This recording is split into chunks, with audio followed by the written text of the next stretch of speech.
Dobar dan, ja sam Jura, a ovo je Jelena. Dođi brzo Jelo, ajmo u kadar. I dobrodošli u... Jelo, koja nam je Devetu sezonu. Deveta sezona Automarketa. Da, mislim da jedina ja u ovoj emisiji vodim statistiku. Moja statistika ne ide po godinama. Nego koliko sam automobila imao i prodao. I? Ne znam. I ne znaš ti to. Kako si ti? Ja sam 3 automobila promijenila privatno, a što se tiče emisije testiranja, svaki tjedan jedan. U svakom slučaju, dobrodošli u 9. sezonu Automarketa. I dalje vas informiramo, zabavljamo, pa ćemo malo motorizirati, malo ćemo testirati, uglavnom nastavljamo u dobrom starom tonu. U prvoj epizodi pogledajte što smo sve vozili ovog ljeta. Jura je provozao vječni Mercedes Mini Coupe. Zatim pogledajte sve novitete koji su izašli ovog ljeta. Sara je jurila s novom Vitarom. Neve nas je počastio selferom, a Brane je jurcao na 2 kotača. Sjednite u naslonjač i uživajte. Jura, sad sam u najavama spomenula da ćemo imati Mercedes. Tako je. Danas vozimo, kroz emisiju vodim vas sa Mercedes Minicom. Minika? Čekaj malo, to mi zvuči kao neki mali Mercedes. Nije Minika mali Mercedes, znao sam da ćeš se upecati jelo. Dakle, Minika je jedan veliki Mercedes iz prošlosti i dio kulturne narodne baštine Imotskoga. A sada ću vam pokazati zašto Mercedes ima kultni status Mercedesa i zašto ima status nepoderivog auta. Pogledajmo. Znaš kud idemo? Vidi ga, upravljač. Benutzerfreundlich. To sam htio reći, u Njemačku. Dobar dan, ja sam Jura. Sad ću vam reći jednu stvar. Ako sam nešto naučio kroz našu emisiju, a to je, kad snimam talijanske automobile, slučajno ne smijem reći krivo jednu talijansku riječ. Međutim, kad snimam njemačke automobile, kao što je Mercedes ili recimo Volkswagen, onda morate znati svaku kodnu oznaku. Imena nisu važna, tako da krećemo sa kodnim oznakama. Danas vozimo OM616 u V115.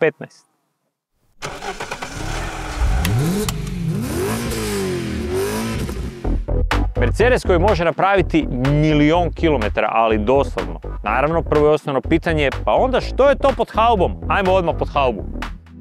Tu kuca čuveni motor nastao prije 50 godina, po kojem je Mercedes možda i dobio kultni status. Ugrađivao se u 70-ima i 80-ima u Mercedesove modele, a oznaka OM znači all motor na njemačkom, odnosno oznaka za dizela. Ako je Tesla elektrificirala autoindustriju, onda je Mercedes što? Dizelizirao. Pa da. Glava i blok su od ljevanog željeza, on je atmosferac, ima malo konja, 64 konja.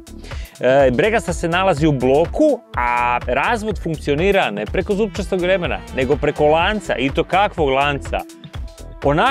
Onaj lanac s kakvim se vezao njemački ovčar pred kućom, da nikad ne pobjegne.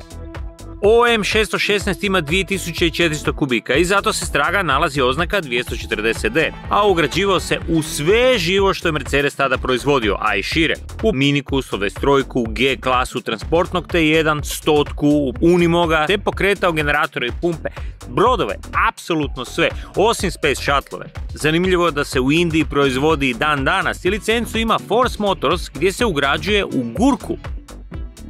Performanse su luđačke, od 0 do 100, 25 sekundi. Treba će nam pola emisije da ubrzamo, ali ćemo ubrzanje probati. Ajmo vidjeti kakav ima zvuk. Kako se pali Mercedes? Prvo daš kontakt ovdje na ključ, a onda ga moraš grijati. Na grijačima, vidi ovo. I sad neko vrijeme ovako, ruka lagano desna, jer to treba potegnut. Čekaš i kad kažeš po osjećaju, imaš ti ovdje varijantu da gledaš, ali po osjećaju to pravi. Kako je sastavio.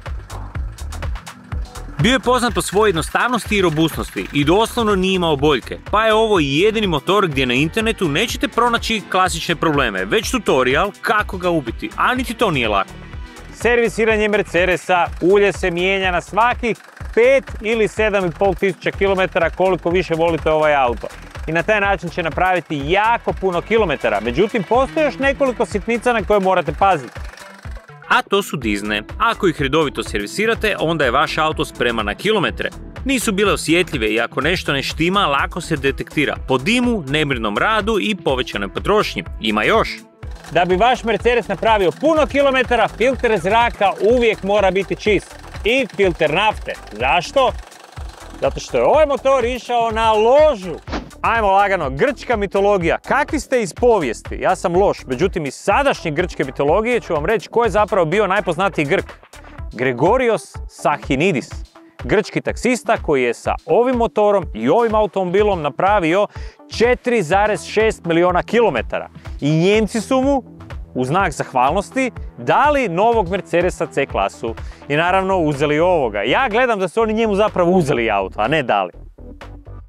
Pravu potvrdu vrijednosti ovog automobila naravno dobit ćemo na tehničkom pregledu. Idemo vidjeti šta imamo.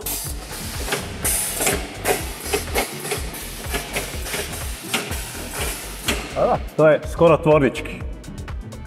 Znači, korozije nema, zauljenost nema. Kugle, krajnici, vilice stoje. Unutra blatobrani novi. Trenutno se na našim cestama nalazi samo 12 minika s 240 dizel motorom. Radi se uglavnom o kolekcionarskim primjercima koji obzirom na dob uglavnom prolaze tehnički. Palo ih je svega 25% zbog uređaja za upravljanje, svjetala, kočnica i ovjesa. Ovaj auto je zbog odličnog održavanja glatko prošao tehnički te služi kao ogledni primjerak kako se brinuti o automobilu. Dobro održavanje je ključ ispravnosti i sigurnosti jer ispravno je sigurno. Legendarni Land Roverov Defender, kralj teških terena, u svojoj aktualnoj izvedbi odlično se snalazi na off-road terenima i na gradskim cestama. Upravo zato je prikladan za modernu urbanu džunglu. U Hrvatskoj je trenutno aktivna akcijska ponuda za posebnu Special Edition izvedbu Defendera koji je opremljen moćnim 3.0 dizel motorom sa 250 konjskih snaga, automatskim mjenjačem sa 8 brzina i vrlo bogatom i atraktivnom serijskom opremom, a sve po cijeni od 104.900 eura.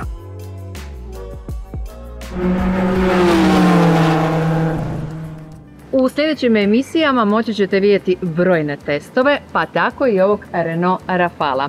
No, idemo vidjeti jedan kratki presjek što je sve izašlo ovog ljeta. Ljetna pauza između dvije sezone automarketa za nas je bila sve samo ne pauza, jer kao rijetko kada proteklih godina autoindustrija je ovoga ljeta radila punom parom. Ovo je pregled svih noviteta koje smo upoznali tijekom ljetne stanke. Početkom srpnja Renault je u Madridu i okolici predstavio obnovljeni Captur. Facelift sredinom životnog vijeka uobičajena je pojava. Ono što međutim nije uobičajeno je da se tom prilikom tako sveobuhvatno promijeni vanjski dizajn. Potpuno novi prednji kraj i dorađeni stražnji dizajn najveće su promjene osvježenog Captura. Unutrašnjost je ipak manje izmijenjena, vizualno, ali je zato značajno obnovljena sadržajno. Uvođenjem novih tehnologija po pitanju povezivosti i sigurnosti. Uz to i Captur je sada dobio najbogatiji i najatraktivniji Esprit Alpine paket opreme. Što se tiče mehanike, ona nije mijenjana. Najsnažniji motor je E-Tech hibrid sa 145 konja, dok je u ponudi ostala i izvedba sa tvornički ugrađenom plinskom instalacijom sa 100 konja. Obnovljeni Captur je u Hrvatsku stigao prije 2 tjedna i zadržao cijene prethodne generacije koje počinju od 20.490 eura. Nekako istovremeno Ford je za hrvatske novinare pripremio poseban event nazvan Ford Experience. I bilo je to upravo to, jer su na raspolaganju bili baš svi modeli dostupni na hrvatskom tržištu. Od Pume i Kuge preko električnog i klasičnog Mustanga do Rangera i Bronca iz putničkog programa, pa do kompletne ponude komercijalnih vozila. Iako vam se na prvi pogled može učiniti da Ford i nema tako široku paletu, to baš i nije tako. Jer u ponudi je stvarno široka lepeza od 20 različitih modela koji će zadovoljiti svačije želje i potrebe.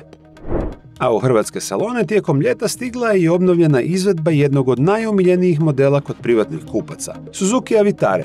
Uz blage kozmetičke preinake u vanjskom izgledu i bogatije opremljenu unutrašnjost, Vitara je i dalje u ponudi sa 2 vrste motora i pogonom na 2 ili sva 4 kotača.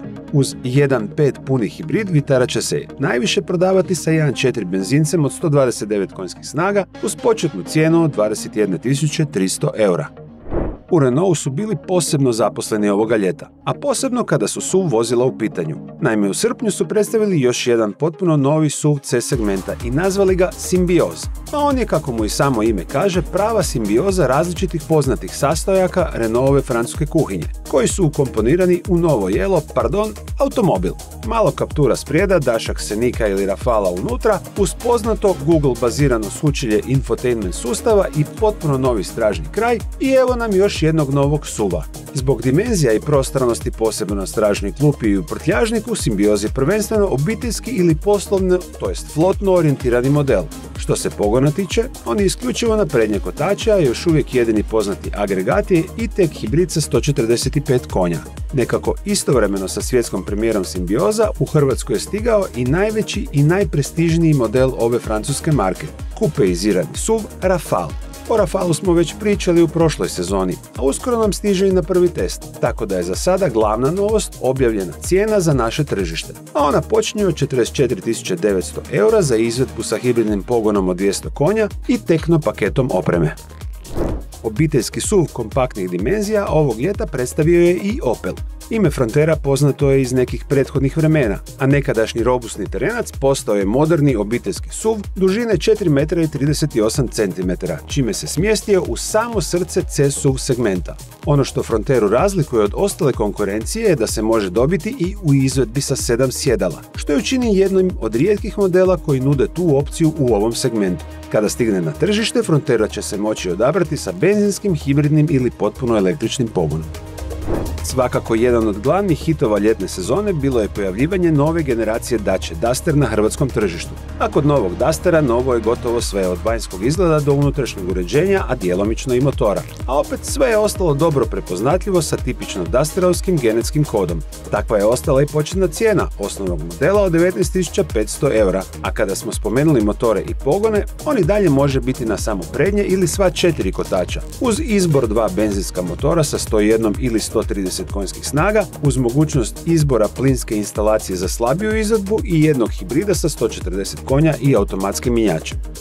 Zadnji ili najnoviji ljetni novitet bio je Cuprin Terramar, još jedan pogodili ste SUV C segmenta, koji dijeli poznatu VW-ovu platformu, ali sa tipično atraktivnim Cupra dizajnom i dinamikom. Kako se radilo o statičkoj prezentaciji u sklopu America's Cup Match Race-a, najstarijeg kontinuiranog natjecanja na svijetu, koje se upravo održava u Barceloni, a kojim je Cupra glavni sponzor, dinamičke dojmove nismo stekli. Ono što se zna je da će Terramar pokretati benzinski i plug-in hibridni motori u rasponu snage od 150 do 272 konjske snage i pogonom na 2 ili 4 kotača. Saru ste već imali priliku upoznati. Sara je naše novo, ujedno i najmlađe lice u emisiji, a ja ću vam otkriti da je ona magistrirala motore s unutrašnjim sagorijevanjem. A Sari smo dali automobil Suzuki Vitara. Zašto Sara vozi Suzuki Vitaru? Ajde pogoditi. Pa valjda zato što Suzuki Vitara ima unutrašnje sagorijevanje. Ne. Nego zato što se rimuje. Sara Vitara. Danas je s nama jedan od bestsellera u Hrvatskoj, nova Suzuki Vitara. I Suzukija kažu da je ovo facelift, međutim samo će stručno oko vidjeti te male razlike u izgledu. I ona je zapravo ovakva već 10 godina, a prema neslužbenim informacijama ostaće ovakva još naredne 2-3 godine. I ljubitelji Vitare, ne brinite se, ćemo mijenjati dobitnu kombinaciju. Vitara 4. generacije prvi puta je proizvedena 2014. a sada je doživjela već 3. facelift. Među privatnim kupcima je omiljena, što se vidi i po prodajnim rezultatima s kojima je uvijek pri vrhu. Zašto volimo Suzukija? Zato što na baš svim modelima, bilo malim ili velikim, nudi opciju pogona na sva 4 kotača, što je dosta netipično zato što Suzuki je predstavnik proizvođača manjih automobila. Sad, drugi proizvođači ili nude prednji pogon, a koji na manjim vozilima nude sva 4 pogona, onda je stražni pogon vučen nekim hibridnim sustavom, na primjer elektromotorom. Kod Suzukija pričamo o onom old school pogonu na sva 4 kotača, što znači da ima kardan i stražni diferencijal. Unatoč sva 4 pogona, Vitara je ostala vrlo lagana, te ju je ugodno voziti. A pohvalno je i da su Suzukijevi inženjeri jedni od rijetkih koji se u novom faceliftu nisu odlučili za downsizing motora. Motori su ostali isti kao što su i bili. Ovdje se radi o mild hibridu, benzincu 1.4 sa 130 konja. Još imamo i hibrid sa 115 konja i 1.5 motorom. Jedna mala promjena je i tehničke naravi. Vrata prtljažnika sada se zatvaraju lakše nego su se zatvarala, a zvuk zatvaranja svih vrata više nije limen kao što je bio i s ovim faceliftom postaje profinjeniji. Iznutra se nova Vitara može pohvaliti povećanim središnjim displejom od 9 inča, a i materijali koji su ugrađivani u unutrašnjost sada su novi, zbog čega je Vitara nešto tiša u vožnji. Što se same vožnje tiče, facelift obuhvaća i update 5 sigurnosnih sustava. Doduše, zbog zakonskih regulativa i mora ih imati, ali treba primijetiti da je auto iz generacije u generaciju sve sigurniji. Unutrašnjost je uglavnom ostala kakva je i bila. Na ovom modelu sjedala su od kombinacije alkantare i umjetne kože, što mi se stvarno sviđa. Materijali su onak pravi robusni. Ovdje je ručni mjenjač, ali postoji i Vitara s automatskim mjenjačem, a ručna je ona frajerska ručna, odnosno ručna na žgance. Prava ručna kak treba biti, nema tu gumbića nikakvih. Sjećate se da sam na početku pričala o tome da ova Vitara ima sva 4 pogona i kardan. Ovi ovdje gumbići su povezani s tim. Dakle, nema gumb za ručnu, ali ima gumb za snow mod, sport mod i automatski mod. I ono što je najbitniji gumbić ovdje je lock mod. A to bi bilo nešto kao električna blokada diferencijala. Naprimjer, ako zapnemo u blatu pritiskom na lock mod, vučna sila će se raspodijeliti na sva 4 kotača jednako. I to su oni geni stare Vitare, zbog čega Vitaru svrstavamo u pravi SUV. Dok uglavnom većina ostalih proizvođača imaju povišene automobile koji liče na SUV, ali zapravo su crossoveri. Iako Vitara spada u segment malih SUV-eva, ona od traga ima skroz dovoljno mjesta. Ima mjesta za noge, mjesta za glavu ima nešto manje, ali dovoljno da se putnici od traga osjećaju ugodno. I za kraj, vidljivo je zašto je već godinama Vitara jedan od najprodavanijih automobila u Hrvatskoj, ali i Europi. Daje kvalitetu uz pristupačnu cijenu, a to je svakako ono što će svaki kupac znati cijeniti. Jelo, šta vidiš gore? Nebo i grane. A vidi ovo, šta vidiš sada? Ništa. A? Zamutilo se sve. Jelo, ovaj auto ima parcijalno zamućivanje gornjeg stakla, možeš vjerovati? To ti je nova tehnologija. Dobro, ovo će izgleda potrajati. Dok se Jure igra gadgetima, ja ću najaviti vječnog Elfera i ide naš Neven. Gle. Sad ništa ne vidim. Teško da postoji još jedan model na svijetu koji čini sam temelj ili personifikaciju nekoga brenda kao što to čini 911 za Porsche. A kada jedna takva ikona doživi ovako značajnu promjenu kao što je to doživio sada Elfer, onda trebamo obratiti posebnu pažnju. No, što je to tako značajno i novo? Po prvi puta u povijesti 911 je postao... Ali ako vam se na spomen hibrida, hibridizacije, elektrifikacije diže kosa na glavi, ne morate se brinuti. U ovom slučaju, ovdje ispod događa se prava magija. Prezentacija obnovljene 911 održana je na najboljem mogućem mjestu za zaljubljenike u vožnji. U Europi, a posebno u Španjolskoj, postoji čitav niz trkačih staza na kojima se ne voze utrke Formule 1 ili neka druga velika natjecanja i za koje velika većina nikada nije čula. Ali zato među onim hardcore entuzijastima imaju gotovo kultni status, baš kao Circuito Ascari, smješten u planinama na kojih sat vremena vožnje iznad Malage. Dakle, ovaj auto. Nemojte da vam ikad padne na pamet da hibrid ne valja. Ne!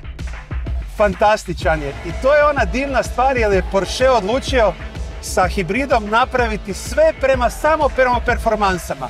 Kako bi automobil bio još brži, još, agresivniji. Malo sam brz. Kada bi pojednostavljeno išli objasniti kakav je hibrid ovdje u ovom automobilu, možda bi bilo najjednostavnije riječi gotovo pa identičan kao i u današnjim bolidima Formule 1. Sad bi bio pravi trenutak da malo dublje zaronimo u taj sustav. Dakle, ovo je ono čemu se radi. Rekli smo već baterija, 1,9 kWh, 28 kg samo, PDK mjenjač u koga je ugrađen elektromotor koji može isporučiti 150 Nm okretnog momenta i koji se nalazi u ulju od samoga mjenjača I zatim imamo Boxer motor.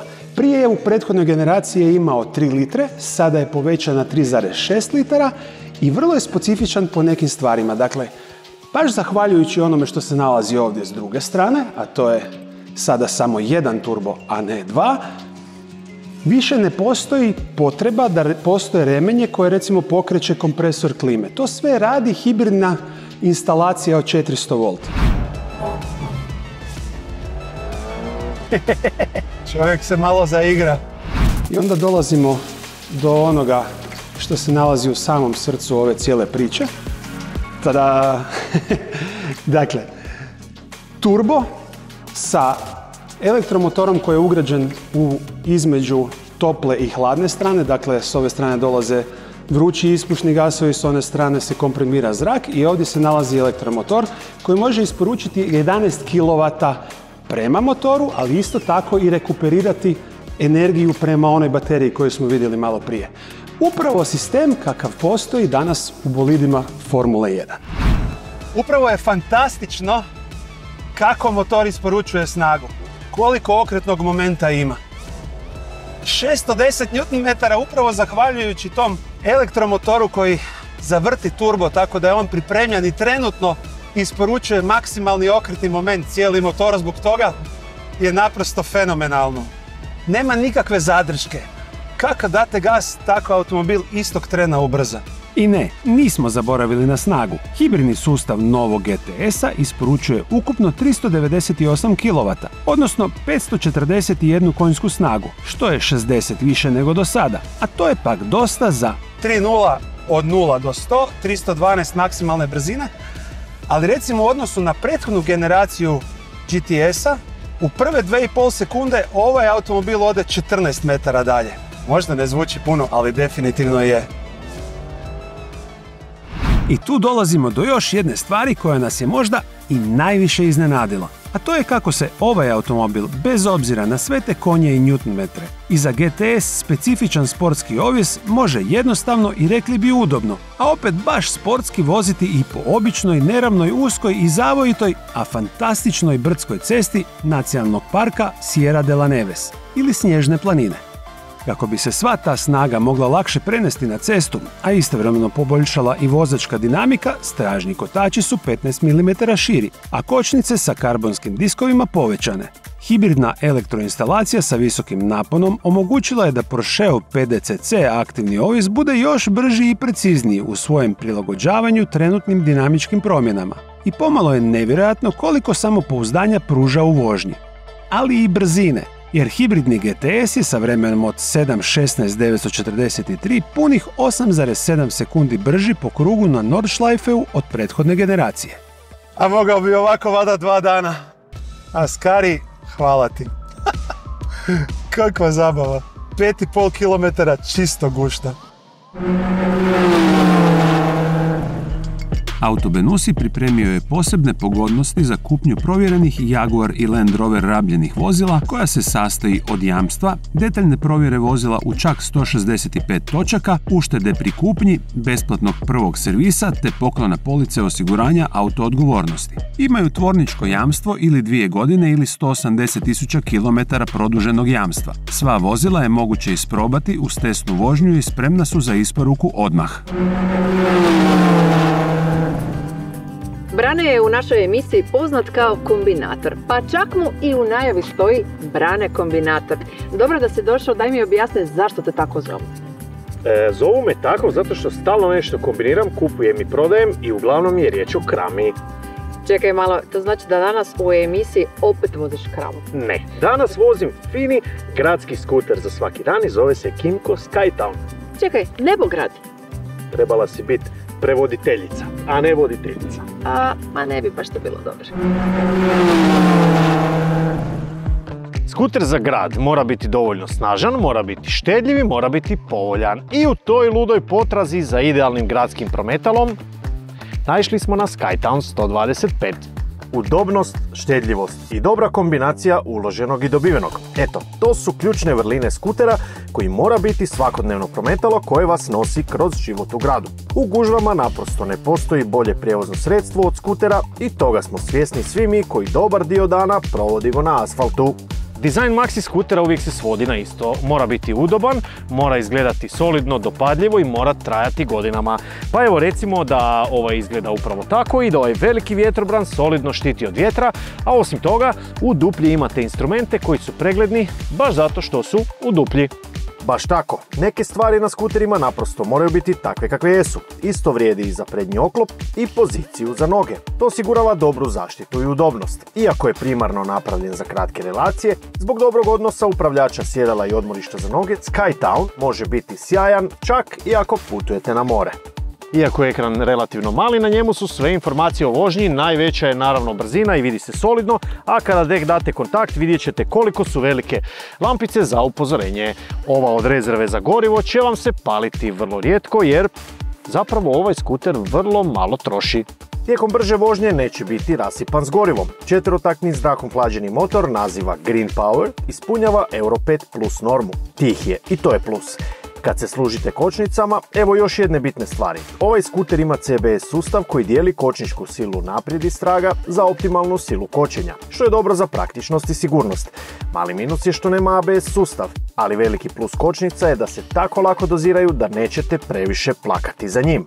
Taj pogonski stroj je nov i donosi više snage nego ranije. Osim toga, približio se snagom već i onim modelima koji imaju hlađenje vodom, odnosno tekućinom.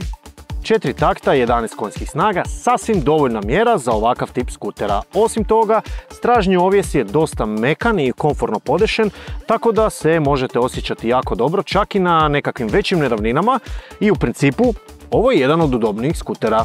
Motor ima jako male emisije, a odlično pristaje ovom skuteru koji je među udobnijim 125-icama kojima smo se vozili. Performanse su dosta dobre, a potrošnja, pazite sad, oko 2 litre, što je stvarno super. Pozicija sjedenja je vrlo ugodna zato što noge možete držati ravno, naravno i kao i na svim maxi skuterima možete ih podići. Interesantno je što je guvernal dovoljno blizu da se osjećate zapravo ugodno jer sjedite više ili manje uspravno, a ovako fino konturirani sic osigurava da uvijek sjedite ugodno i da imate lagani pritisak na leđa. Kada se dvoje vozi na skuteru, mjesta ima dovoljno, imate dodatne nogare naravno i praktični stražnji kofer uvijek je dobar za kacigu. E da, moramo vidjeti koliko ima mjesta iza sica. Eto vidite, ne možete ni snimiti 2 kadra na Kymku Skytown 125 bez da neki dobronamjernik ne priđe malo u razgledavanje. Dizajn nije iz Italije, ali Skytown je atraktivan pogotovo publici koja inače naginje skuterima, jer Kymco je svojevrsni Best Buy heroj u tom svijetu. Nego, da se vratimo na vožnju. Mekše podešen ovjes neće vam davati ideje o jurnjavi, već lagodnom krstarenju. Ali kad se dobro nagnete u zavoj, iznenadit će vas količina gripa i zapravo jedna zdrava, solidna ciklistika s kojom je predvidljiv, upravljiv, jako okretan i solidno brz. Kymco nije na tržištu, reklo bi se, od jučer. Oni su svoj status Best Buy proizvođača već odavno potvrdili. Ovaj skuter stoji manje od 3200 eura i nudi apsolutno sve što je potrebno za život u gradu. Postoje 3 varijable kada gledate skutere. Brzina, dizajn i cijena. E pa sada, ovaj bi recimo najviše nagnuo ovoj varijabli prema cijeni i trudi se biti povoljan, dobar, koristan za svaki dan i zapravo biti onaj idealan radni stroj s kojim se svaki dan vozite na posao. Eto, to je to. Skytown 125. Došli smo do kraja prve emisije, ali 9. sezone emisije Automarket. Nadam se da vam je bilo zabavno, informativno, mi se bacamo dalje na posao, obzirom da nas čeka jako puno automobila za testiranje. Vi već sve znate. Na Instagramu, YouTube kanalu i Facebooku uvijek je naša ekipa. Pitajte, lajkajte, komentirajte, a mi se vidimo za tjedan dana.